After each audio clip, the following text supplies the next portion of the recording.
Բարև ձեզ, եթերում վերելք հաղորդաշարն է։ Այսօրվա եթերի վերնագիրը իմ հյուրի առաջարկով ձևակերպել ենք այսպես ինքնաճանաչողությունը որպես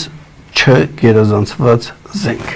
Հյուրս Էդուարդ Մանվելյանն է, գրող, ով հայ հանրությանը հայտնի է վերջին շրջանում, ամեն դեպս ես այդպես գիտեմ վերջին շրջանում մի շարք ուշագրավ գրքերի հրատարակությամբ ուսումնասիրում է, հիմա ինքը կասի ինչ է ուսումնասիրում։ Ողջունում եմ ձեզ։ Շնորհակալություն հրավերի համար։ Ուսումնասիրում չէ, ասի ուսումնասիրում ենք ավելի շատ փորձում ենք հետ գնալ այն հետքերով, որ մեր ժողովուրդը թողել է մոլորակի վրա, տարբեր ժամանակներում, ամենատարբեր երկրներում, այսինքն ինչի համար հետ գնալ այդ հետքերով, որտեղ այդ հետքերի ժամանակի ընթացքում այսպես մնացել են պատմության փոշու տակ, եթե որպես այսպես ուղղակի պեղումներ անողներ որ նայենք, որպես այդպես պեղումներ անելով այդ հետքերը երբ որ մեկը մեջ հայտնաբերում ենք, պարզվում է մարդիկ շատ դեպքերում ուղղակի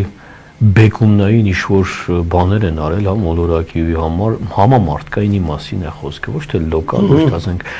մեկ է պետության համար, մեկ է պետության համար, բայց կան նաև համամարտկային, որ կապ չունի, ասենք տարածքի հետ, մեկը կարող է Պարսկաստանում ինչ-որ լուրջ բաներ է, մեկը Օսմանյան կայսրությունը, մեկ, բայց կան մարդիկ, որոնք համամարտկային արժեքներ են։ Ուսումնասիրությունները ինչքան է հետ գնում։ 300 տարի, 500 տարի, որ դու կարողանում ես տեղել տեսնել, էլի։ Մեծ առումով, եթե գրքերի այսպես կոնտենտից դուրս գանք, շատ հետ գնում, բայց գրքերի մեջ այդքան չի տեղավորվի, որովհետև եթե այդ բոլոր պեղած հետքերի մասին մենք ուզենանք խոսել, կարծում եմ այսօրվա դրությամբ արդեն 4 գրքերը, որոնք արդեն կան հրատարակված, մի 100-ով էլ որ բազում պատկեն գուցե չհերիք են դրանք։ Բայց ժամանակաշրջանային առումով ասենք, մինչև 1000 տարի գնում ավելի, ավելի հետ, ինչքան որ կարողացել են գտնել։ Բայց դա մի ինստիտուտի, մեծ ինստիտուտի գործ է։ Մեծ ինստիտուտի ես այսպես կասեմ, երբ բաժիններ ունենան, դու այս անտիկ շրջանը ուսումնասիրի, դու միջնադար եւ այլ, այդ բոլորը հիմա ինքնան ես։ Ես երբեք չեմ ճչացել դրա մասին, չեմ էլ սիրում։ Ամենայնպես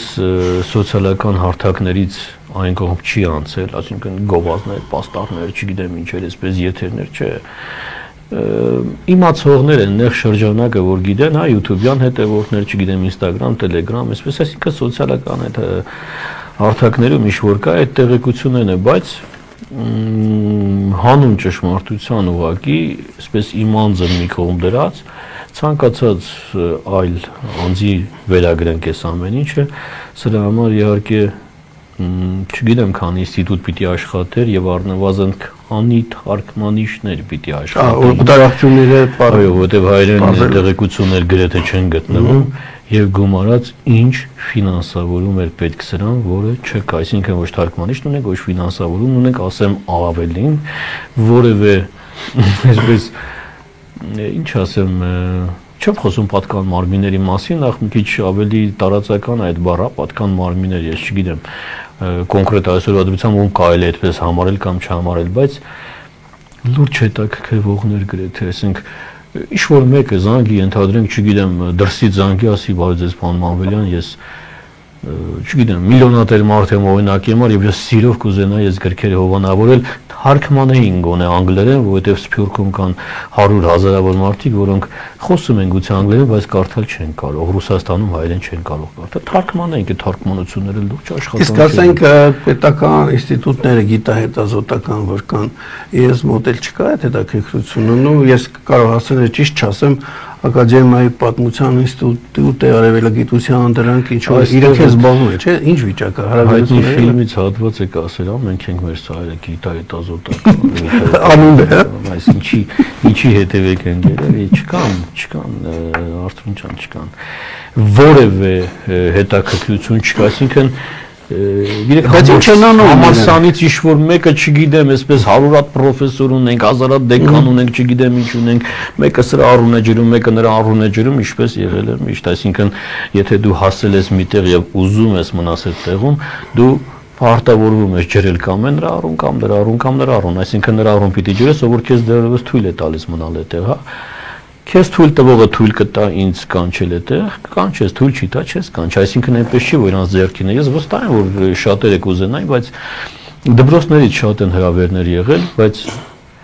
սա էլ պիտի փաստեմ, որ մենք երկրորդ տարին արդեն երկրորդ տարվա մեջ 4 գիրք արդեն հրատարակեցինք, առաջին տարուկես հետաքրքրությունը շատ մեծ էր, բայց հիմա արդեն ես մոտավորապես հասկանում եմ, գուցե ճնշում կա գործադրվող, գուցե չգիտեմ ինչ, բայց դպրոցներից էլ սկսեցին զգուշանալ, արդեն ավելի զգուշ են, արդեն մի քիչ նուրբ խոսենք այս թեմաների մասին, մի քիչ որովհետև այստեղ զուտ տեղեկություն չի, այստեղ Վիկիպեդիա չի հավաքված, հա, ինձ անդադ հղում են անում մեր անունը չտանք, հա, մենք ունենք լավ գրողներ, մարդիկ ունենք, նո գրող չի ասի, մարդ որ հավաքել է հայերի մասին, հա, այդ ցակումով հայեր են, օրինակ, հա, հիանալի աշխատանք կատարել, մարդը դեռևս վաղուց, հա, ինձանից քանի տարի առաջ, բայց այնտեղ գրված է ծանոթ եմ այդ գրքին, ով ինչ փորձել անել, որ չգիտեմ, ես ինչ անես, ինչ ծնվել ես, ինչ թվականին ապրել, Ամերիկայում ստեղծել է բասկաթոռ, օրինակ է համար, դրանից ինքով չի անցնում, ես նախ գրքերի մեջ անպայման սկսում եմ հեղինակի խոսքով, որպեսզի ճիշտ ուղղության վրա բերենք, հասցնենք ժողովրդին, որ սկսեն կարդալ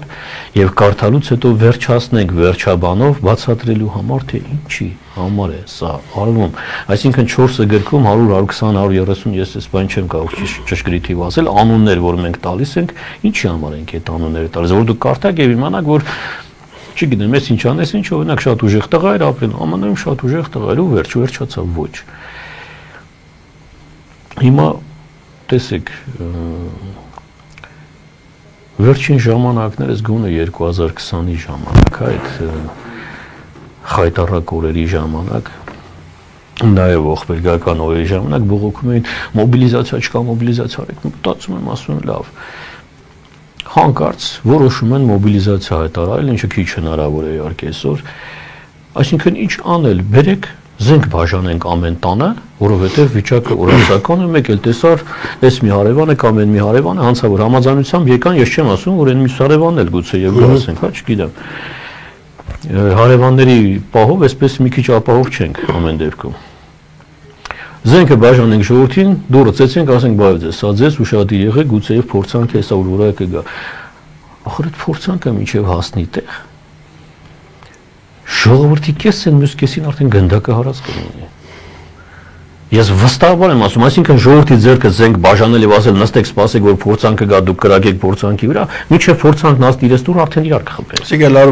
լարվածություններ կա, որը այսինքն 1-2 եղավ արդեն հեղեղ կգնա։ Այսինքն զենքը հասարակության ձեռքին տալուց առաջ, ես սա ալեգորիկ իմաստով եմ ասում, հիմա կասեմ ինչի համար։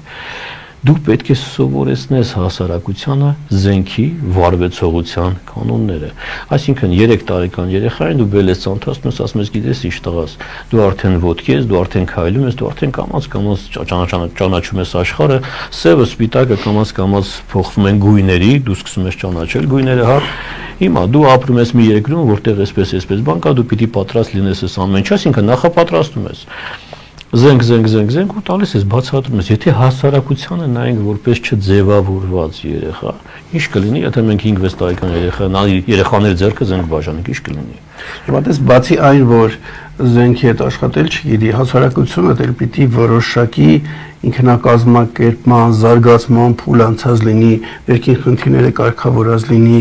այն մյուս հային հարգել իմանա, որ դա իր եղբայրն է, այսպես կայացած ազգ լինի, որ ասենք դու զենքը տաս, այդ դեպքում քո ասած բաները քիչանա։ Եթե խառնած բազմություն է, ձևավորված իմաստն է։ Դա բանդաներ կառաջանան եւ այլ։ Հիմա տեսեք, Չինաստանի մանկապարտեզներում սովորեցնում են առնվազն գոնե մեկ բան, որ հետագայում այս մարդիկ համարում են մշակույթի հիմնակար։ Ինչն է դա մարդ շփումը։ Դնում են 4 աթոռներ ու 6 երեխաներ պիտի նստեն 4 աթոռում։ Դու ես այդ տեսանյութը ինձ ուղարկել։ Գուցե ես ինքս եմ հետաքրքրում։ Այսինքն ո՞նց է դաստիարակում այդ երեխային մտածում։ Ասենք քայլող երեխեք։ Մեր մանկապարտեզներով չգիտեմ ինչ կանեն իրար երեխեքը, որովհետև մի բան գոնե տանը տեսել են, ու մեկը կանի, մեկը չի անի, բայց մեծամասնությունը երևի թե, այսինքն ոչ թե մենք երեխաներն ենք անում դնում, այլ հասարակությունը չի ձևավորվել։ Սովորեցնում են զիջել, սովորեցնում են, որ մեկը որպես պապիկ է գալիս, նրանցածը նստած են, եւ եթե նույն տեսանյութից է գնում, տեսանյութը չէ, չգիտեմ։ Նա պիտի զիջելա կոնկրետ երեխաներին։ Հա, երեխա է գալիս է իբր պապիկ։ Ես տեսանյութը չեմ տեսել։ Հա, ես տեսել եմ։ Ես մեթոդն եմ ասում, ինչպես են սովորացնում, այսինքն սովորեցնում են, որ մարդուն զիջել չի նշանակում ստորանալ։ Այսինքն դու հիմա եթե ճանապարհին մեկին զիջում ես, դու դրանով չես ստորանում, որ ինքը ասի, գիտես, դե տենցել պիտի լիներ, դու տենց կանգնի, ես կանցնեմ, օրինակ ես Երևանյան երթևեկություն չունեմ, Երևան Հաստանյանն է։ Միայն երթևեկությունը հերիք է ազգի չէ, ժողովրդի հասարակության մոդելը կառուցելու համար, հասկանալու համար, որ մանկապարտեզը ժողովուրդը դարձել համաձայն եմ, ես որ երեխայի դպրոցական մենք վեր ենք թռնում, եթե ինչ-որ տարիքով մարդ էր գալի։ Դե սովետական ռոպագանդան այդտեղ կար, սովետական ռոպագանդան սովորեցնում էր, օրինակ Հիմա չկա դա։ Մեր մուլտերը սովետական ժամանակի, ես սա խոսում ռոպագանդայի մասին, սա ռոպագանդա էր։ Մենք գիտենք, որ սա ընդհանրապես փուչիկ էր, հա, սովետական միությունը սովորացնում էր, որ մենք պիոներներ ենք, մենք պիտի այսպես, մենք բայց ներքին կարգով մենք գիտենք, որ մենք մարդակեր, վայրենիներ, ասենք այդ բոլշևիկները 17-18 թվականից ինչեր էին անում իրար հանդեպ։ Այսինքն սա քողարկված ռոպագանդա էր, ուղղակի ոնց որ ասենք 67 թե 68 թվականին չեմ հիշում, արդեն Բրեժնևն էր սովետական միությունում, Բանդարչուկը նկարահանեց կինոյի պատմության մեջ, համաշխարհային կինոյի պատմության մեջ, եթե չեմ սխալվում, ամենաթանկարժեցած ֆիլմը, ամենաթանկարժեցած խաղաղությունը։ Այո, պատերազմի խաղաղությունը։ Հիմա որ նայում ես թվին, նայում ես ծախսերին, ես չգիտեմ այսօրվա այսինքից համարժեքով քանի միլիոն դոլար, ավատարներ, ասենք որ 300 միլիոնով փող են ծախսել, համակարգչային տեխնիկա չկար, այո, համակարգչային տեխնիկա չկար, բայց այն ժամանակ, ասենք, զորավոր ֆիլմեր կային, որ ձեռքի աշխատանքեր էսպես, ասենք հռոմեական կայսրության անկումը, չգիտեմ, Կլեոպատրա, ասենք այն ժամանակների արկածային կինոները, որ այդ ամեն ինչը հավասարում էր զրոյի, որովհետև սովետական ռոպագանդան նմանը չուներ, սովետական ռոպագանդան կարողացավ բոնե ռոպագանդայի հաշվին հաղթել Գեբելսի ռոպագանդային, ֆաշիստներն էլ են ռոպագանդանում, բայց սովետական միության։ Հիմա չգնանք ավելի հեռու, ասեմ, այսինքն չձևավորված հասարակությունը չի անցել մանկապարտեզ, որտեղ նրանք պիտի ասեն, որ տղա ջան, պարտադիր չի սիրուն աղջիկ լինի, որ դու վեր կենաս ասես համեցեք ես դաստիարակված տղա եմ, իսկ եթե տղամարդ ուղղակի մի քիչ ոտքից կավում ա, չգիտեմ, պապիկ տատիկն էլ էսպես կարևոր չէ, այսինքն դիմացինին զիջելը սա ստորություն չի, չինացիները մտածում են, ասում են, եթե մենք երեխային մանկապարտեզում չդաստիարակենք, դպրոցը ոչինչ չի տալու նրան, դպրոցը նրան տալու է ինֆորմացիա, բայց ոչ գիտելիք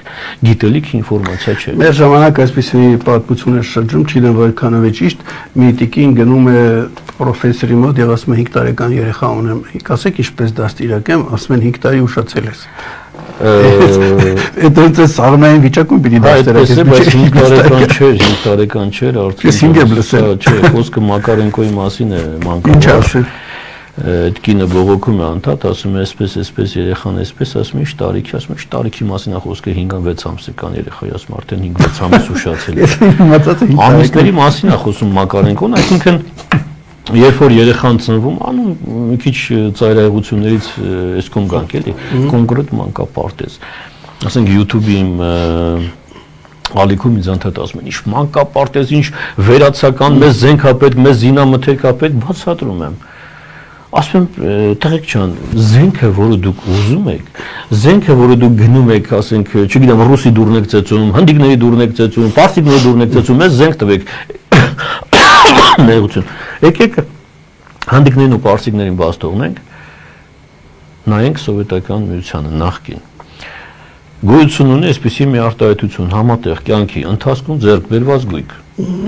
Մարդուկին ամուսնացան, իրար չհասկացան, բաժանվեցին, կինն ասաց, ես բաժակի իմն,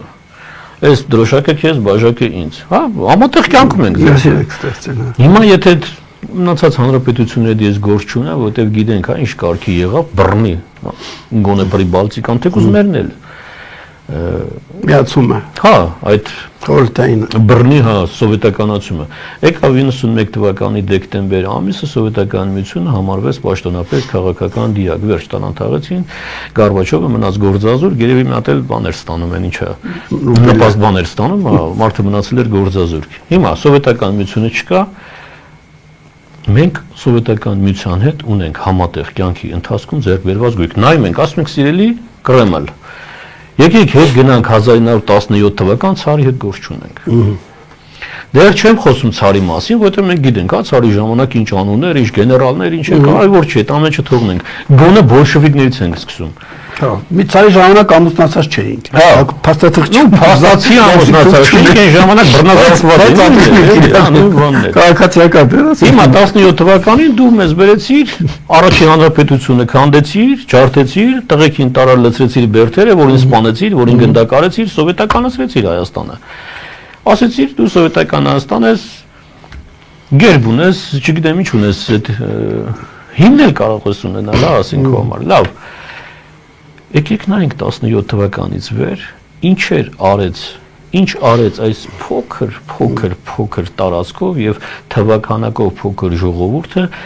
եւ հեղափոխության ժամանակ, եւ քաղաքացիական պատերազմի ժամանակ, եւ քաղաքացիական պատերազմը վերջնականապես հաղթելու եւ բոլշևիկների իշխանությունը հաստատելուց արդեն 20-ական թվականներին Սովետական միությունով։ Հա, ողջ Սովետական միությունով կոնկրետ եթե հետ գնանք Բաքուն ամենասենք են կրակոտ օջախներ, հա, այն ժամանակ, որտեղ այնտեղ վխտում են, գիտեն ինչի համար են կռիվ տալիս մարդիկ, բացի բոլշևիկներից, մենշևիկներից, այնտեղ անգլիացիներ, գերմանացիներ, հրեաներ, հա, հավաքվել են, գիտես, այդ նավթի համար, այսպես ինչ արեցին հայերը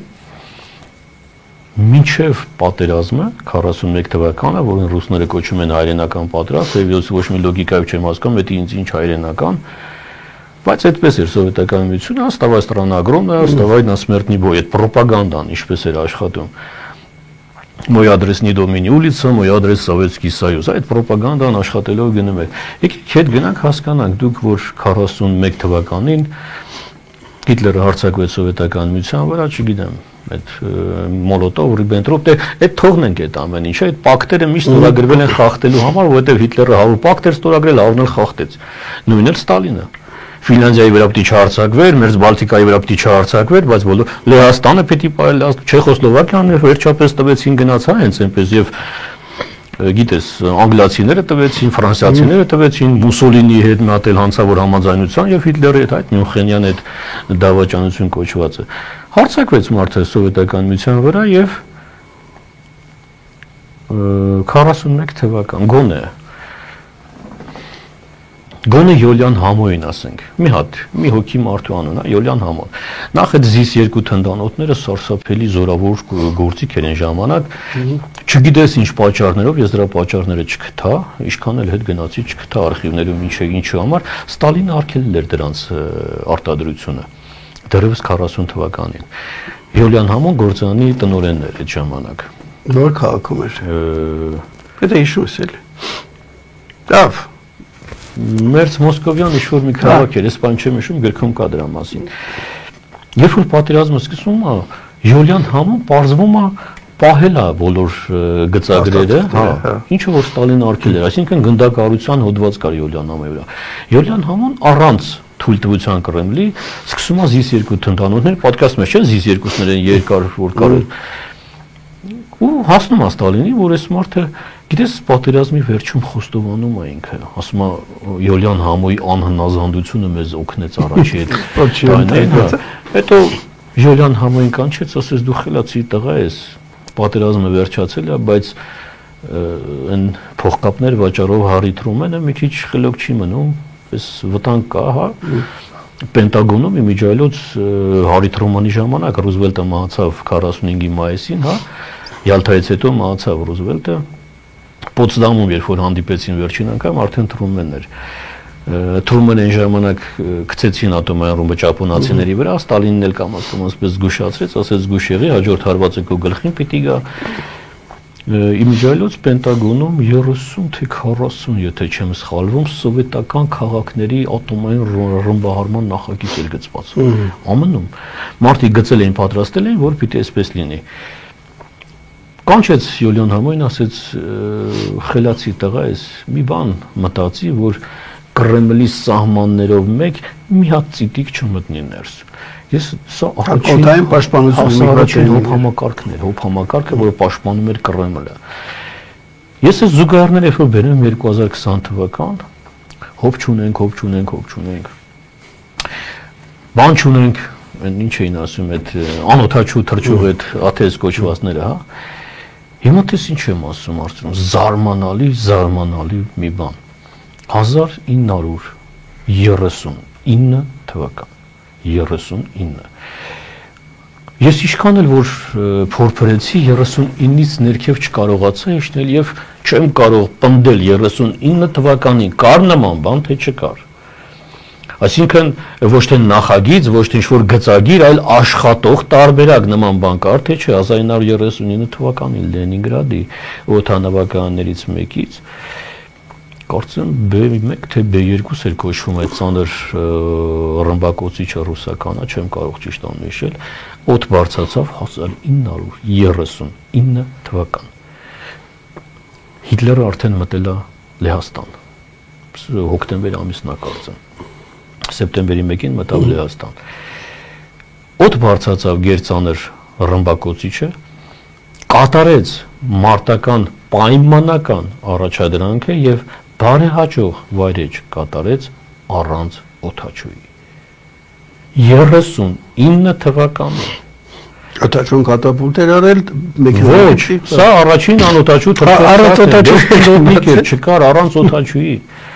այդ ինժեները Չաչիկյան Ռուբենը նրա մասին էլ կա գրքում Չաչիկյան Ռուբենը ստեղծել էր այդ համակարգը ես չգիտեմ դա հետո ոնց օգտագործեցին իմիջիայլոց Չաչիկյան Ռուբենը ստեղծել էր նաև այդ քո ասած կատապուլտի համակարգը Չաչիկյան Ռուբենի շնորհիվ Գագարինը կարողացավ հետ գալ հասնել տեղ եթե իհարկե դա Գագարինն էր ինչին ես խիստ կասկածում եմ ինչ օրես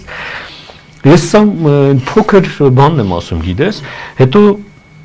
պատերազմն ավարտվեց Ստալինը կեսին գնդակարեց Յուլիան Համոյին Խրուշովի իջեցրեց մինչև չգիտեմ ստորացրեցին այդ մարդուն գիտես հա Խրուշովը որ եկավ սկսեց այդ Ստալինի համակարգը մաքրել չգիտես ինչու փրկվեց Սանահինցի Անաստաս Միկոյանը չգիտես ինչի հաշվին փրկվեց հա Ստալինյան այդ Ստալինի վերջապես Իլիչից մինչև Իլիչ գնաց այդ մարդը հա այդ ամենա Յուլիան Համոյին Խրուշչովի կայաց բանը ընտրվելու հա օգնել են ըստ երևույթին մի խոսքով Յուլիան Համոյին իջեցրեցին ինչ որ ինժեների աշխատանք էին տվել այդ մարդը այդ ստորացումներից ուղեղի կաթված կտացավ երկու անգամ դեցել մահացավ հա վերջը եկավ սառը պատերազմը մտավ արդեն տակ փուլ գրեթե հա արդեն սառը պատերազմի տակ փուլ է հա այդ բանի ժամանակ հա այդ կարիբյան ճգնաժամի ժամանակ արդեն ուր որա պիտի խփեն ամերիկացիները հրթիռները բերել են Թուրքիա Խրուշովը այստեղից տայել է Կուբա այսա ուր որա պիտի խփեն իրար հա նորից Անաստաս Միկոյանին ուղարկում այնտեղ Ֆիդել Կաստրոյը տալիս են արդեն ինչին անում կարևոր չի ես սա խոսում եմ արդեն 57-60 թվականներին հա եւ սովետական միությունում այդ սառը պատերազմի տակ շրջանում հայտնվեց հակատանկային, հակահրթիռային առաջին համալիր Շմելը։ Հետո հայտնվեց Տոչկան, հետո հայտնվեց Տոչկա-ուն։ Հետո հայտնվեց Իգլան։ Հիմա տղամարդիկ եթե լսեն, ասենք զենքի զինագործներ կամ չգիտեմ, կարող չի բանակում ծառած ամեն մեկը դու էլ պիտի իմանաս ինչ զենքերի մասին է խոսքը, Տոչկա ու Իգլա Շմելա։ Սա Անդրանիկ Տեր-Ստեփանյանն էր։ Վերցրեց այս ամեն ինչը տվեց սովետական միությանը, սովետական միությունը եկավ առաջ։ Հետո եկավ տակ փուլի այսպես երկրորդ այսպես զուգահեռ փուլը Բիտվազալունու այդպես էր կոչվում, հա, ով առաջինը պիտի ասնի, այնտեղ եկավ Քեմուրջան Ալեքսանդրը, այնտեղ եկավ Նորայր Սիսակյանը, այնտեղ եկավ Պավել Աղաջանյանը, առաջին այդ կիկ համակարգն էր։ Կիկ համակարգը ես չգիտեմ ինչպես է։ Բացի։ Ոնց է վերցանվում ռուսերեն կոնտրոլնը իզմերительный комплекс կարծեմ եթե չեմ սխալվում այսինքն հա ինչի մասին էր խոսքը երբ որ առաջին անգամ պիտի մարդ ուղարկեին տիեզերք փորձարկումներ էին անում կապիկ էին դնել կապիկի անունը Աբրեկ էր Աբրեկ։ Այդ աբրեկին դրել էին, այդտեղ փորձարկումներ էին անում, այդ կապիկը փրթեց, ջարդեց, փշրեց, սա այդ լարերը սկսեց կրտել, վանանել, ասեցին, սես չի լինի, այո։ Մեզ պետք է մի համակարգ, որպեսզի դրսից կարողանան կարգավորել ապարատի, սա մեր կոմունիզմի կոմսեքս, սա Պավել Աղաջանյանն է սրա հիմքերում կանգնած։ Այսինքն ես չեմ ուզում այսպես անուններ տամ, ես գալիս եմ հասնում նրան, որ գիտելիքը մենք տալիս ենք ոչ թե որպես ինքնասպան, ինքնագործանձենք, այսինքն այ քեզ բան, էլի մենք, այսինքն այդ խանդավառությունը, որը ժողովրդին ավելի հայտնի լեզվով կոչվում է պաթոս, հայրը չլինեին, գուցե ուզբեկները կլինեն։ Ես չգիտեմ, Պավել Աղաջանյանը չլիներ, ինչ-որ մի ուզբեկ կաներ, ուզբեկ չլիներ, ինչ-որ, այստեղ հարցը ինչի թե ով արեց։ Հարցը նա էր, որ փոքրիկ այս ժողովուրդը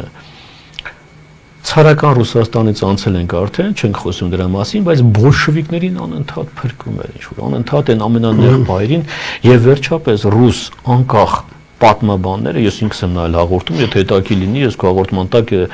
եթե գտնեմ, հղումը կդնեմ, ռուս անկախ պատմաբան, այսպես վերլուծաբան պատմաբան, ասում է, պարոնայք, ռուսները, Ժիրինովսկին էր սիրում կրկնել, ռուսները հաղթեցին ֆաշիզմին, ռուսները, անդադ ասում էր, չէր ասում սովետский народ, ասում էր ռուսները։ Ռուսկե պատմաբանն ասում է, սիրելի պատմաբաններ համայն աշխարհի, միայն հայերի մասնակցությունը դուրս ենք բերում երկրորդ աշխարհամարտից, բոլորովին այլ քարտեզ ենք ունենում երկրագնդի վրա։ Սա ռուս պատմաբան է ասում։ Այսինքն Հայաստանն էլ մի կողմ, Արցախը։ Ամեն երկրորդ, երրորդ տղամարդան մեկնել պատերազմ, Արցախը։ Այդ փոքրիկ Արցախը դու տես ինչի է տվել ու մատվել հարցրում։ Ամենատարբեր բնակավարներում, ասենք, չգիտեմ, Անդրանիկ Յոսիֆյան, օրինակի համար, Անդրանիկ Յոսիֆյանը համարվում էր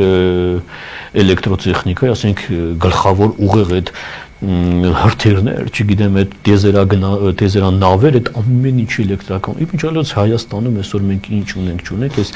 ամեն ինչի սկիզբը էլեկտրոտեխնիկայի գրեթե Անդրանիկ Յոսիֆյանը։ Գլանի ինստիտուտով չէ կարծեմ։ Չէ, բանով չէ։ Արցախի ծմակահողից էր, ինքն էլ քահանայի որդի էր, բոլշևիկներն էլ գնդակահարեցին հորը, բայց մարդը գնաց հասավ որտեղ ու հիանալի, չգիտեմ, Հայաստանին շատ օգնել, Արցախին շատ։ Մի խոսքով այդ մի քանի անունները ես չեմ խոսում են սովորական զինվորների մասին, չեմ խոսում գեներալների մասին, հերոսներ, չգիտեմ, այսպես անգամ մարշալներին էլ չեմ խոսում, մարշալների մասին չեմ խոսում, չգիտեմ, այսպես հետախուզները, ասենք, վերցնում ես սովետական հետախուզության, ասենք, պատմության էջերից, սովետական հետախուզության առաջին բաժինը, որը Ձերժինսկին էր ստեղծել, կոչվում էր օտարերկրյա բաժին։ Այսպես մի հատ քողարկված անուն էին դրել, իբր ոչ մի բանի հետ կապ չունի, օտարերկրյա բաժին, գրել էին դրա վրա ինաստրանный отдел, Սա Ձերժինսկու ստեղծած փաստացի սովետական հետախուզության սկիզբն էր եւ իմիջիայլոց NKVD-ի հետո արդեն այդ լրտեսներին այսպես որ նախապատրաստում էին, ասում են ամեն ինչի հիմքում ընկած էր կամոյի մեթոդները։ Կամոյից էին վերցրել երթով, կամոն էր սովորեցել, որովհետեւ գիժ խաղալ, չգիտեմ ես անել ինչ։ Գերմանացիները բռնեցին ողնաշարից ֆունկցիա էին անում, որ փորձեն ասում են այս մարդիկ իրոք գիժացին եկեք ողնաշարից ֆունկցիան են, մի հատ հասկանանք այս մարդը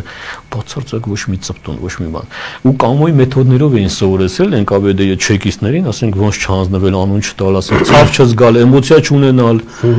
Վերջապես եւ այդ ինաստրանный отдел կոչված փաստացի սովետական հետախուզության այդ առաջին բանին բերեցին նշանակեցին Նախիջևանցի Դավթյան Հակոբին սովետական հետախուզության առաջին բաժինը։ Դավթյան Հակոբին որոշեցին գնդակահարել, որտեղ Փարիզում պարզվեց Գյուլբենկյան Գալուստինը այտենց հերվից այսպես ձեռքով արե, անգլոհը Գնդակահարեցին Դավթյան Հակոբին, ասեցին ում դնենք տեղ, ասեցին Թիֆլիսից մի հատ Քաթանյան Ռուբեն կա, շատ խելացի տեղ է, սա սովետական հետախուզությունն է։ Հասկանում ես, այդ պատերազմի տարիներին երբ որ Հիտլերը ամեն գնով փորձում էր հասնել Հնդկաստան, Պարսկաստանն էր ուզում, չէ՞, բայց 40 թվականին անգլիացիներն ու ռուսները կարողացան օկուպացնել Պարսկաստանը, որ գերմանացիները չմտնեն։ Փորձում էր Աղվանստան, փորձում էր Հնդկաստան, այսպես եւ ես այստեղ միայն ասենք կրկին քահանայի որդի, չգիտես ես ինչ էր, հա։ Երևի հնարավորություն ունեն կրթության տալ։ Չգիտեմ, բոլորի երերը քահանաներ են, հա, Իվան Աղայանցը երեք աղբերներ եկնել չեկիստներ, քահանայի որդի չեկիստներ։ Դերն էլ կարծեմ էլի քահանայի որդի, դա չեմ սխալ։ Տերը քահանայից է գալի։ Լավ։ Այսինքն մեն Իվան Աղայանցի, ասենք այդ Իմիջիայլոց արևմտյան եվրոպական այդ հատուկ ծառայություններն են խոստովանում, ասում են սիրելի կռեմել, քեզ կործանումից փրկում է միայն մի մարդ։ Իրեն ասում են գաղտնիքների տիրակալ, այսինքն Կռեմլի գաղտնիքների տիրակալ, ասում են Իվան Աղայանցին, որ ես կողմից հանես, Կռեմլը կփլուզ ինչ տեղեկություն, ինչ ինֆորմացիաներ այդ մարդու ոնց էր պահում։ Հիմա այդ բոլորը բերում ես, այսպես շարքով բերում ես հասնում ես 2020 թվական, նայում ես մեր վիճակին, նայում ես այդ փոքրիկ Արցախին ինչեր տվեց սովետական միությանը, նայում ես այդ գերագույն գլխավոր դուռը ոնց վերցրեցին ու գնացին, ասացին ստեցություն մենք գնացինք, մի 120-130,000 մարդ մոտ այստեղից գնացեք, թե չէ բենզակալուն կայ բաներ տրաքսնենք, այդպես են բաներով, հա, վախեցնելով բանով, ասին հանգիստ գնացեք, քանի չեք տրաքել բոլորը։ Այդ հազարավոր զոհերը տվեցին, գերագույն գլխավոր դարբասը տվեցին, եկան հասան տեղ ու սկսեցին տրանսպորտի համար պարկել ասֆալտին։ Ես դեմ եմ, որ տրանսպորտը դառնա 150 դրամ, բայց մենք Արցախը չունենք արդեն։ Մենք ունենք հազարավոր զոհեր, մենք ունենք գերիներ, որոնց անունները մեզ տեղյակ չեն, բայց վերջին մի քանի շրջանում 2-3 հոգու անուն կա, որ անդադ այսպես կպատեն, Բաքվում մեզ չեն, նրան չեն դատում, մեզ են դատում անուն, նա, այս նա, այստեղ էլ ես հետ եմ գնում, ասում եմ, պարոնայք, ազնվազարմ արցախցի Լևոն Հայրապետյանին ռուսները կտանքների ենթարկելով սպանեցին։ Ուր էին ձեր բարերարները։ Ուր էին ձեր այսօրվա բարերարները, ուր էին Ռուսաստանի այդ անուններ տալ չեմ սիրում, չեմ ուզում տալ, որպեսզի քաղաքական ասենք բաներ չտանք։ Լևոն Հայրապետյանին ինչ որ։ Ինքն էլ երևելի մարդ էր, նույնիսկ աշխարհի մասշտաբով։ Հա, ինքն էլ գիտես, ասենք, եթե հաշվի առնենք այսօրվա, ասենք, այս մարդկանց արածն ու Լևոն Հայրապետյանի եւ լծակները ոչ Հայաստանում, ոչ դրսում որևէ մեկը ոչինչ չարեց։ Լևոն Հայրապետյանին, ասենք, այսօր գոռում են, չէ՞, ամբողջ օրը ստորագրեք այդ մարդուն, հետ բերեք այդ մարդը, մեզ են դատում, ասում եմ, գիտեք, այս ամեն ինչի մարազմն ինչումն է։ Ես ամեն ինչ կանեի, որ այդ մարդկանց կոնկրետ, հա, ու կոնկրետ եթե անուն տալու լինենք, ես Վարդանյան Ռուբենի մասին չեմ խոսում, Վարդանյան Ռուբենին մի կողմ դրած։ Նախկին նախագահներ, չգիտեմ այսպես այնտեղ որ կան, հա, ես ամեն ինչ կանեի, որ այդ մարդկանց գերությունից վարկյան առաջ ազատեի, բայց բերեինք Երևան, Հայաստանի Հանրապետության կենտրոնական բանկի առջև կախաղ Ամենայն դեպս հարցեր տայինք։ Չէ։ Գուցե թե ես հարցեր չունեմ տալու։ Այսինքն այստեղ մարազմն չի, որ այդ մարդկանց մարազմն է, որ դուք չկարողացաք անել այն եւ ձեզ կրկնակի ստորացրեցին։ Չէ, այս նույն արտահայտությունն է, որ Չեմբերլենը այսպես թևերը թափտալով գալիս է, ես Անգլիային փրկեցի պատերազմից, Եվրոպան նոր էր դուրս եկել, երկրորդ առաջի աշխարհամարտից սոված էին։ Եվրոպան կիսավ է, ֆրանսիացիները ընդհանրապես չեն ուզում, մի քանի օրվա մեջ հանձնվել են, դու գիտես, ֆրանսիացիները ընդհանրապես։ Մեծ ճգնաժամերն նոր էր անցել։ Հա, ոչինչ չունեն, անգլիացիները պատերազմ, ոչ մի պատերազմ չէր ուզում։ Հիտլերն էլ այդ ռոպագանդայից օգտվելով, Գեբելսի ռոպագանդան Երրորդ ռեյխը ոչինչ չուներ, երրորդ ռեյխը սոված սատկում էր, գերմանացիները սոված էին։ Երրորդ ռեյխին ոտքի կանգնեցրեցին շվեյցարական բանկերը։ Երրորդ ռեյխին հովանավորեցին շվեյցարական բանկեր։ Մինչև վերջերս ամերիկացիները այդ կռիվը գնում է, որ ամերիկացիները ռեպարացիաներ էին ուզում շվեյցարական բանկերից դեռ շվեյցարները ասում են, մենք որ ասում են ничего личного, просто бизнес, բայց Հիտլերին բերեցին իշխանության շվեյցարական բանկերը եւ ես չեմ էլ ուզում ասել, թե շվեյցարական բանկերի գլխին ազգությամբ ովքեր էին։ Եթե շատ փոփոխենք, տեսնենք որ հрьяաներն են։ Այսինքն այն մարդը, որ պիտի վաղը միսօր կոտորեր 4, 5, 6, 7 միլիոն չգիտեմ ինչ թվերի մասն են խոսում հрьяաներին, նրան իշխանության էին վերել այդ նույն։ Բարի, մենք արդեն 35 րոպե զրուցում ենք։ Մենք քո Դրդուով դրել ենք ինքնաճանաչողությունը չգերազանցված զենք, այսինքն եթե ազգը իրեն ամբողջությամբ ճանաչի, ու կոնկրետ հայ ազգը, ապա ինքը կունենա մի հատ զենք, որի դեմ ոչ այս ամենի բացատրենք սա որ ասում ենք, այսինքն մենք պատմության գիրք չենք թերթում, այս պետք չի Հիտլերը կամ չգիտեմ, չէ, բացելով որ գալիս ենք, ասենք Անդրանիկ Տեր-Ստեփանյանը շմել է ստեղծել, Ջոլյան Համոն առաջին հոպը ստեղծեց, չգիտեմ, սա, այսինքն սա նրա համար չի, որ մենք ցույց տանք, որ հայերը չլինեին, սովետական միությունը կարող է 3 տարի էլ չապրեր, թեև կարող է գուցե այդպես էլ լինել։ Հիմա ինքնաճանաչողություն, այսինքն YouTube-ով, Instagram-ով, չգիտեմ, Facebook-ով աչքիս ընկնում են տենց ռիլներ կամ փոքր, ինչ-որ ջահել երեխեք են, կարևոր չի, խաչել, ինչ-որ մեկը մի տեղից վերակ են, որոշում որ ինչ-որ հայ մասին պիտի խոսի, իսկ դու գիտեի Գորակորձյանը ստեղծել են հայերը, կեցեր հայերը փառք հայերին, մեզանից լավը չկա, մեզնից լավը չկա, մենք ասում շողովուրդ, փաստացի այդ մարդը ասում այն, ինչ-որ ասում եմ ես։ Այո, ակորդեոնը ստեղծել է Գյուրեղ Դեմյանը, օրինակի համար։ Բայց եկեք ես մի բան ասեմ ձեզ, եթե 17 տարեկան պատանին եւ 50 տարեկան չափած տղամարդը կանգնեն բարձրահարկ շենքի կտուրին, նրանց առջև կբացվի միևնույն տեսարան։ Հա։ Այսինքն, եթե մենք հիմա լավ բարձրանանք այս շենքի կտուրն, մասի սարը մեր առջև կբացվի, բայց ճանապարհը տեսնելը եւ ճանապարհը անցնելը դրանք բացարձակ տարբեր բաներ են։ Այո, երիտասարդները տեսնում են այն, ինչ որ տեսնում եմ ես։ Բայց այս երիտասարդները վերցնում են սա դարձնում են ինքնակործանում, այսինքն պաթոս, կերեք, մինչև տրաքեք։ Ինքան ուտեք, մինչև տրաքեք։ Դա սնապարտության է տանում։ Այո, պաթոսի մասին է խոսքը, մենք չլինենք, աշխարհը ուղղածելից դուրս էր եկել, չգիտեմ, դուսին ընկել էր երկրի գիրք, այսպես Մարսը ընկել էր Վեներայի վրա, այսպես ամեն ինչ խառնվել էր, էլի, հա, նույնիսկ Աստված ոչինչ չէր կարող փախչել։ Դե հայերն են պահում այդ ամեն ինչը։ Հիմա այս անունները որ տալիս եմ հետնել այդ հեղինակի խոսքով, վերջաբանով, նախաբանով ասում եմ, պարոնայք, ես ձեզ տալիս եմ զենքը,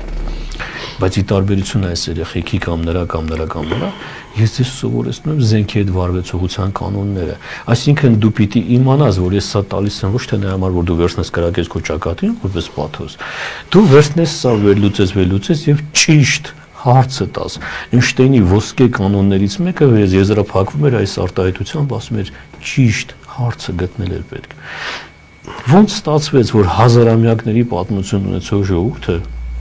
մարդկության նախապատմության ակունքներում ատլանտների պես կանգնած, ասենք ես ասեցի, չէ, համամարտկային արժեքներ են ստեղծել միշտ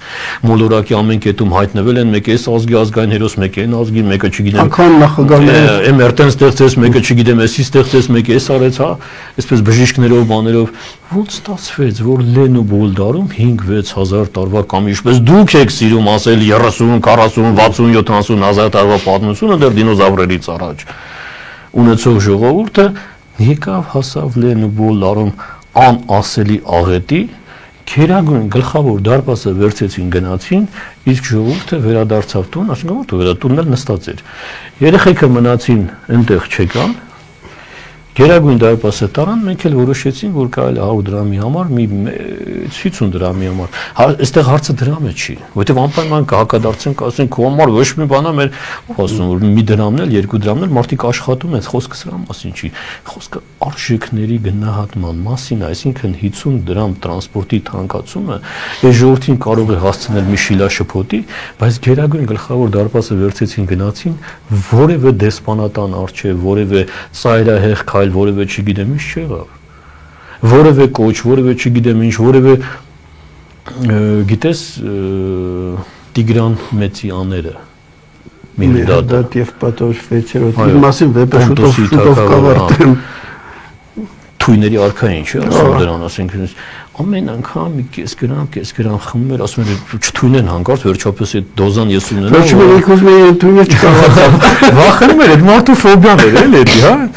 Միհրդադ եւ Պատորի ֆոբիան էր։ Հիմա 91 թվականին, երբ որ վերցեցինք թուղթը, կարծեմ Արամ Մանուկյանն էր, չէ՞ որ կարդաց ԱԺ-ից այդպես։ Մեր խանդավառություն դրսում իրար պաշտպանում են, մենք էլ երեխա ենք, ասում ենք, ինչ է կատարում, ես դեռ դպրոցական եմ, էլի։ Հայաստանի Հանրապետությունը հռչակում ենք անկախ հանրապետություն, ասենք Ինչ ցենք էլ անկախ, ես չեմ կարող հասկանալ, ես էլ երեխա եմ, էլ ինչ է այդ անկախությունը, հա։ Հետո երբ որ մեծացանք, երբ որ կարդացինք, ասեցին սիրելի ժողովուրդ, Միքայել Նալբանդյանը չէր ասում անկախություն գոչեցի, Միքայել Նալբանդյանն ասում էր ազատություն գոչեցի, անազատ մարդուն անկախություն տալ, անազատ մարդուն, այսինքն մարդ, որը ազատության արժեքը չի հոգեպես ազատ չի, պատրաստ չի դրան։ Այդ մարդուն անկախություն տաս Արծրուն ջան, այդ մարդը այդ անկախությունը այստեղ չի իմանալու ինչ անի, այն ներողություն շատ կոպիտ արտահայտության համար, սա մեծ ժողովրդին չի վերաբերում, սա համեմատական ալեգորիկ իմաստով, հա, այսինքն ոնց որ մի խրոնիկական ալկաշին նատ Ֆերարի նվեր տաս, ինչ պիտի անի այդ մարդը։ Կամ պիտի տա պատերին ջարդի, մի քանի արևան էլ գցի տակը, կամ էլ պիտի ասի ծախեմ խմեմ։ Այսինքն ազատության արժեքը չհասկացող հասարակությունը պետությունը պիտի ծախի խմի։ Ինչ անենք, մաս անենք, դեսի չեն կամպանենք, էսի չեն կամպանենք, էսի այ մարդ էս դրան համար արժես կան կռիվ տալ օրական 10-20 հազարով մերն, էս դուրը տվեք թող այդ մենք անք հանգիստ մեր 50 դրամ տրանսպորտի համար կռիվ անենք։ Հիմա այս ամեն ինչի որ հետ էս գնում սա Այսօրվա չի սա երեկվա չի սա այդ 5000 6000 տարիների պատմությունը բերողն է, որովհետև այս ժողովուրդը երբեք չի սիրում հետ գնալ այդ հետքերով, հասկանալու համար ինչ էր արել այս ժողովուրդը, իր ժողովուրդը, որից ես գալիս դու, ինչ ունես արած ես ամբողջ աշխարհի համար եւ վերջապես որ գնում ես այդ կողքիդ հարևանից զենք ես ուզում, գոնե գիտես, որ այդ զենքը քո ուրախ տղեն կամ քո քերու տղեն կամ քո աղբոր տղեն է ստեղծել։ Այսինքն մենք երբ որ գնում ենք սուերի համար կռիվ տալու, մենք չէինք ասում, որ գիտես ինչ, արմատներով Արցախցի Պողոսով ասենք, հա, Սուխոյի գործանի տնօրենն է, կարտավորենք ես մի քանի հատ տալ, քանի որ մեր պապիկ ասենք Յոսիֆ Հակոբյանը, հա, պապիկ, այդ մարդուն ասում էին հեսա ասեմ, հա,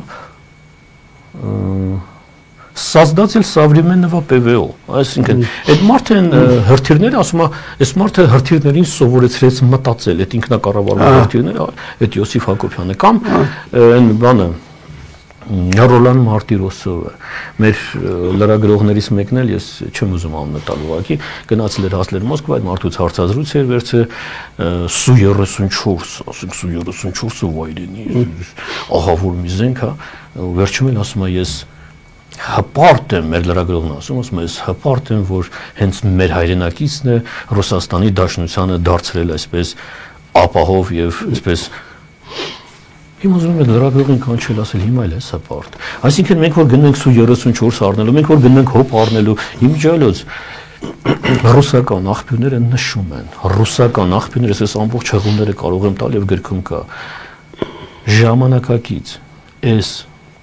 300 ներողությունը ժամանակակից Իսկանդեր եւ Վերդա համակարգերը, պատկերացնում ես ինչ իմաստ եմ խոսում։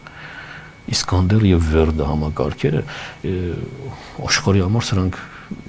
ահուսարսափ են ստեղծվել են Անդրանիկ Տեր Ստեփանյանի գծագրերի հիման վրա, այսինքն ոչ թե հայերն են ստեղծել, Անդրանիկ Տեր Ստեփանյանի գծագրերը, որ ժամանակին ստեղծել էր Շմելեի Գլան.ուն, հա, իմիջայլոց դրանց մեջ կար նաև գերհզոր օկա համակարգը, որ մինչ օրս նմանը չունի, գերազանցված չի եղել օկան, բայց երբ որ Ռեյգան ու Գորբաչովը ստորագրեցին, դուք հիշես այդ միջին հեռահարության այդ սպառազինության կրճատումներին, Ռեյգանն էր խնդրել Գորբաչովին, ասել ինչ կլնես օկան, կամաց, հա, բացի թող գնաս, օկան այսօր կա, վաղը չկա, այդ օկան էլ վախենում են, ասում են չգերազանցված համակարգ էր, եթե գնանք այդ աթեստներին, եթե գնանք այդ հոպերին, այսինքն խոսքը կոնկրետ զենքի մասին է, բայց սա կրակող զենքն է, ես խոսում եմ ինքնապաշտպանողական եւ հարձակվողական, այսինքն երբ որ քեզ տալիս են գիտելիք, դու գիտելիքը օգտագործում ես ոչ թե որպես պաթոս, դու օգտագործում ես որպես քո ժողովրդի քայլերը այսպես հերթով վերլուծելով, բայց սրա համար պետք է նախ անցնել մանկապարտեզ, ինչպես անցնում են Չինաստանում։ Այսինքն, եթե դու հենց այսօր ուզում ես փրկվել ինչ-որ վտանգից, կարող ես գնալ մատ Իսկանդեր կամ Վերդը առնել, բերել, ասել հենց կրակեն, մենք էլ կկրակենք։ Բայց եթե դու ուզում ես հեռահար այսպես ծրագրերով, ոչ մի բան վաղը եւ միսուրը չի լինելու, Արծրուն ջան, 6000-7000 տարի սխալ եկած ճանապարհը մի օրում երկու օրով ես մեկին գիտեի, ասում էր կախարդական փայտիկ ունենք, հեսա մի բան կանենք, աբրակադաբրա կանենք, այդպես չի լինում, այսինքն այդ ճանապարհը երկարաժամկետ ինքը մի տարի, 2 տարի չի գնալու, դա ոչ ես կտեսնեմ, ոչ դու կտեսնես։ Առնվազն 2-3 սերունդ դու պիտի կարողանաս մանկապարտեզ ունենալ։ Այդ մանկապարտեզից պիտի կարողանաս սերունդ տալ ուղարկել դպրոց, դպրոցից պիտի կարողանաս ուղարկել բուհից ուղարկել բանակ, քո բանակը դարձնել ինտելեկտուալ բանակ, որպեսզի զենքը բաժանես երեխաների մեջ չկրակեն իրար վրա բանակում։ Քանի որ անես նրանք տուն գան ծառայությունից ամուսնանան եւ կինը եւ տղամարդը լինեն պետական մանկապարտեզ անցած, որպեսզի իրենցից ծնված երեխային դաստիարակեն արդեն այնպես ինչպես իրենք են անցել։ Հարգելի Էդուարդ Մանվելյան, եթերprogramը սպառվում է, ես տեղեկ եմ, որ ելի մնալու եք այստեղ, պայմանավորվենք, որ երբեմն հանդիպենք, ես հետաքրքիր զրույցներ, 3 հատ կարճ հարց տամ քեզ։ Դու բավական ուսումնասիրել ես մեր պատմության չուսումնասիրված հատվածները։ Դժդահ մի խոսք ուներ, ես երկրորդ մասը լավ չեմ հիշի, ասում էր ես տեսա իմ ժողովրդի թողած հետքը պատմության վրա եւ դեռ ասում էր ոգևորվեցի, խանդավառվեցի, այդ ապրումները դու էլ ես ունենում, ես չգիտեմ, մեջդե ինչ էր, որ նայում ես ով ինչ էր, դու քեզ լավ չես զգում, որ չես կարող լավ չզգալ, բայց այստեղ երկու ծայրահեղ։ Հա, բան չասեցի, բայց կա, չէ՞ որ զգում ես, որ դու լավ ես զգում, որ այդ վհատություն, դու կամոթ ես զգում, ամոթ չի որ ես իմ վիճակին եմ, եթե սա է մեղը։ Արդյոք ջան, այդ խանդավառությունը ինքը ճիշտ դոզաներով շատ կարևոր բան է, ոնց որ ռոպագանդան, ասենք, պատերազմի ժամանակ շատ կարևոր բան է, բայց հասարակությանը ինչ որ բան տալուց առաջ այդ հասարակությունը պետք է կարճ ասեմ, շատ կարճ ասեմ։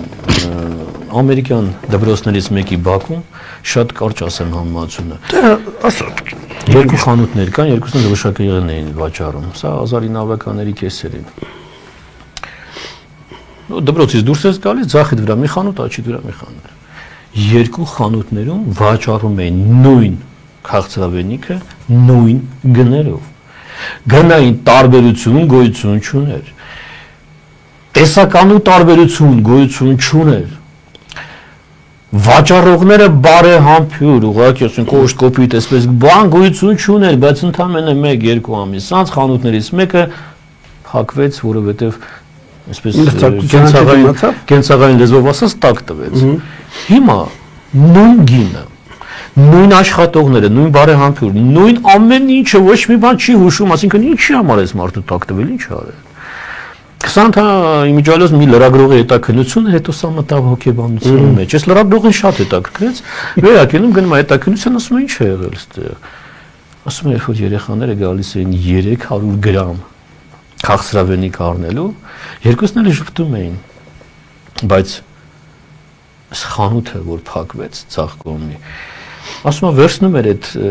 բանով, այդ ինչ են ասում այդ Գտարը ինչ են ասում այդ լապատկա կոչվածը։ Վերցնում էր դնում էր կշերքի վրա, նայում էր, հոп 400 գրամ, հա, մի 100 գրամ հանում էր, տալիս էր երեխեքին։ Այդ մյուս խանութի աշխատողը վերցնում էր այնքան, որ 300 գրամ չդզվեր։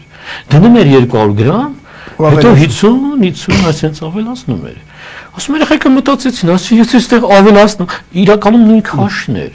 բայց երեխաների հոգեբանության մեջ մտավ, ասում ես տանում ես մեզանից, այսինքն մենք արժանի չէինք սրան, որ մի բան էլ վերցնում ես։ Հիմա ժողովրդին ցույց ես տալիս մի բան, ասում ես նայ դուք եսեք եւ եսեք։ Բայց հասարակությունը որպեսզի դառնա ինտելեկտուալ մտածող, այսինքն ոչ թե խմբակային, այլ կոլեկտիվ մտածելակերպ, որ ասում են, չէ, ասենք սրճարանային աղմուկը դա ձայն մեծած չէ, որտեղ մի 500,000 կան, սրճարանային աղմուկը վազում են հետևից, ասում են ձայն մեծած, դա ձայն մեծած չի, դա ընդամենը սրճարանային աղմուկ է։ Հիմա ժողովրդին տալուց առաջ դու տալիս ես 200 գրամ, ոչ թե ես պաթոսով լցում ես վրան, ասում ես դուք եսեք, կերեք կշտացեք, տրակեք, որովհետև այդ պաթոսը վերջը բելու է դան, հետո կերեք կամաց հանենք, այս շրջանը հանենք, այս շրջանը հանենք, այս սարը հանենք, այս ծառը հանենք, այս պատմության միջից սա հանենք, ժողովուրդն ասում ուրեմն մենք սան արժանի չենք։ Բայց երբ որ բերում ես 1, 2, 3 անուններ, հետո կամաց ավելացնում ես, ասում ես սիրելի ժողովուրդ, սեփական պոտենցիալը, որը կոչվում է ինքնաճանաչողություն, եթե դուք կարողանայիք գոնե 40%-ով ճանաչել ձեր պոտենցիալը, այսօրվա օրով այս հարևանները ոչ միայն ձեր վրա չէին գա կռվով, ոչ միայն ձեր վրա չէին գա, այլ աշխարհի այն զորավորները ձեր դուռը կծեցին, ասին պատիվ արեք ձեր ընկերը մեզ համարելու եւ ձեր աշխարհագրական տարածքը ինչպես սովոր եք երցանել, այսպես ներողություն արտահայտության համար, պատմության այսպես մեջ ինչպես բերել են, ձեր աշխարհագրական տարածքը ոչ թե անեծք էր, այլ օրհնություն։ Ընդամենը պետք էր գնահատել ունեցածը եւ ճիշտ գնահատելու դեպքում ասել սիրելի Ամերիկայից, Ռուսից, Հնդիկից, Պարսիկից պետք է ասա, Արսուն ջան, պատկերացրեք, այս բաժակը բոլորին պետք է, իմն է։ Հիմա ես փոխանակ մտածեմ, որ մեկից մաքսիմում շահ ստանամ, ես մտածում եմ, որ մեկին սա ծախեմ։ Պարզ հասարակա չէ համեմատությունը։ Այսինքն սա օրհնություն է, սա անեծք չէ, սա տված էր ինձ որպես օրհնություն։ Բայց ես փոխանակ մտածեմ, որ սա կարող եմ օգտագործել բոլորից իմ շահը վերցնելու համար, այսինքն սա պիտի դառնա իմ շահը, սա ոչ թե պիտի դառնա վաճառքի առարկա, այլ պիտի դառնա իմ շահը։ Չունես շահ, ծախի թող գնա։ Բարի մյուս հարցը Հովհաննես Թումանյանը անցյալ դարի սկզբներին մի այսպիսի զանգեր հնչեցնում, էլի ժողովրդի վիճակը տեսնում էր, այնքան շատ չէր տարբերվում ներկա վիճակից եւ ասում էր այս ժողովրդին մի իրական պատմության գիրք տալ է պետք։ Հիմա որ դու ուսումնասիրում ես դա եւ դպրոցում էլ պատմություն ես անցել, արդյոք գտնում ես, որ մի նոր պատմության գիրք է պետք, որտեղ լինի այն ամենը, ինչ որ հիմա դու տեսնում ես։ Մենք պատմություն չենք անցել։ Մենք սովետական իմերսիոն ինչ-որ բան ենք անցել, մենք ոչ պատմություն ենք անցել, ոչ գրականություն ենք անցել։ Այս իրական պատմության գրքի կարիք կա, որ այդ քո տեսակը եւ հասարակի որ մասը կարդային լավս գա։ Արծրուն ջան, ես 14 տարեկան էի, առաջին անգամ եղա մեր գյուղում, Վրաստան, Բոգդանովկայի շրջան, գյուղ Դիլիվ։ Առաջին անգամ եղա մեր գյուղում, ինչ-որ պատիվ ինչ-որ նկար կար, հոպարս բավական տարիքով մարդ ասի, հոպարես ինչ ասես բալես, էսի քո տոհմածառն է։ Քո տոհմածառը գնում է Մշոգավառի հացի գյուղը, Մշտոցի գյուղը։ Ինձ սկսեց հետաքրքրել։ Այն Սուրբ Գիրքը ոնց է ասում, Ավրամ Ռաձելի, Իսահակ, այսինքն այն ամուսարների մեջ որ պատմա չէ, ինքան հետաքրքիր, այսինքն դու չես ուզում գնալ քո արմատներին, բացահայտել անուններ եւ բացի այդ խանդավառությունը, որ դու ասում ես, հա, նժդե ասենք, միանգամից կոտրվես մեջ այդ, միանգամից այդ տրտմություն ասեմ, ափսոսանք ասեմ, ինչ ասեմ, միանգամից սխվում ես այս մի բան, ներսից այդ ասում ես, հələ այս անուններ են նայի։ Լավագույն ճյուղերը կախված են Ամերիկայի, Ռուսաստանի, Սովետական Միության, Հնդկաստանի, Սինգապուրի, Պարսկաստանի, նույնիսկ Օսմանյան կայսրության, որտեղ ասես, իսկ ներսում նայում ես, այդ ճյուղերը ասես բացված են աշխարհի վրա, ներսում մնացել է մի քանի ճյուղ, որտեղից ինչ-որ փտած բաներ են կախում ներքև։ Բա դու ճիշտ հարցը չտաս, ասես պարոնայք, ոնց անենք, որ այս ճյուղերը մի հատ այսպես հավաքենք, կապենք, որ այս ճյուղերը վերև գնան, ոչ թե այս կողմ գնան։ Մեր հարևանները սա չեն գնահատել։ Այդ ճյուղը որ անցավ Սինգապուր, դու դառնում ես Սինգապուրի, դա հասկանալի է։ Մեր հնարավորությունները իմի բերենք մեր ծառի վրա, ոչ թե ուրիշների։ Եվ վերջի հարցը, նոր վերջի գիրքը ինչի մասին է, եւ եթե մարդիկ հետաքրքրվեն, ինչպես են ձեռք բերելու գրախանութներ, հանձնում ես, թե այլ ինչ ասել պիտի ձեռք բերել։ Նախ վերջի գիրքը մենք որոշեցինք այսպես հուշարձան հայուհուն, հայ կնոջը։ Չգիտեմ անհամեստություն կլինի, թե չի լինի, չգիտեմ, ես նման բան չեմ ասել երբեք, բայց հիանալի գիրք է ստացվել։ Մենք որ գտանք այդ հայուհիներին, սրանք միայն կանայք են, ընտրված միայն կանայք են, այո, միայն կանայք են, 25 կանայք, ընտրված անուններ են։ Այնտեղ կան անուններ, որոնց մասին երբեք չեն լսել։ Այս օրինակ երեք շնորհանդեսի ժամանակ, երբ որ պատմում էին Նադեժդա Պապայանի մասին, Նադեժդա Պապան 1893 թվականին Լասկալայում համարվել է հայկական սոխակ Գոհար Գասպարյանի ծնունդից եւ կարիերայից դեռևս 50 տարի առաջ։ Մենք հիմա գիտենք, որ հայկական սոխակ Գոհար Գասպարյանն է, բայց 1893 թվականին այս կինը Լասկալայում դեռևս Միլանի, հա, անուններ, չգիտեմ, Բերսաբե Հովսեփյան, որ մեզ ոչինչ չի ասում, Բերսաբե Հովսեփյանը համարվում է Պարսկաստանի ժամանակակից կրթական համակարգի հիմնադիրը։ Հայերեն 4 նախադասություն չես գտնի։ Պարսիկները մի ողջ գիրք են զոնել այս կնոջը եւ մենք 15 օր թարգմանել ենք այդ գիրքը երկուսով, չիմանալով պարսկերեն։ Այս հրամայ ասում 20 ինստիտուտ աշխատի, 50 թարգմանիչ աշխատի, պետական հովանավորչություն չէ։ Ամեն արենք մենք երկուսով աշխատել ենք, մեր լավագույն ընկեր, մեր բարեկամ հովանավորել արդեն 4-րդ գիրքը առանց մեկի օգնության մենք արել ենք 3-ով։ Չես ուզում իր անունը տաս։ Հարությունյան Գագիկ, ինչու՞ չէ, սիրով, մեծ հաճույքով։ Ինչ վերաբերում է երկրորդ մասին, գրախանութներում չկան եւ չեն եղել առաջին գրքից մինչեւ հիմա 2 տարվա մեջ չեն եղել։ Ինչպես է հայաստանցի երևանցի ձեռքբերի։ Իմացողներն արդեն գիտեն, ուղղակի հեռախոսահամարներ պատվերով զանգում են, պատվիրում են Facebook-ում գտնեն, ձեզ գտնեն, դիմեն, գերեն։ Ես կարող եմ համարներն էլ ասել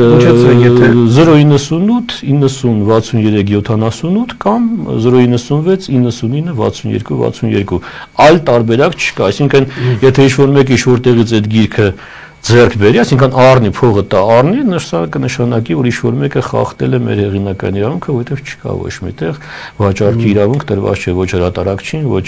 չգիտեմ, ոչ մեկին, որևէ մեկին։ Այսպես։ Բարի, մեր հետաքրքիր զրույցը դժբախտաբար ավարտվեց, պայմանավորվենք առաջիկա էլի փորձենք խորանալ մեր պատմության խորքերի մեջ, ես հեռուստադիտողին հիշեցնեմ, որ հյուրընկալեցի գրող Էդուարդ Մանվելյանի։ Միշտ նոր հանդիպում։ Ստեսություն։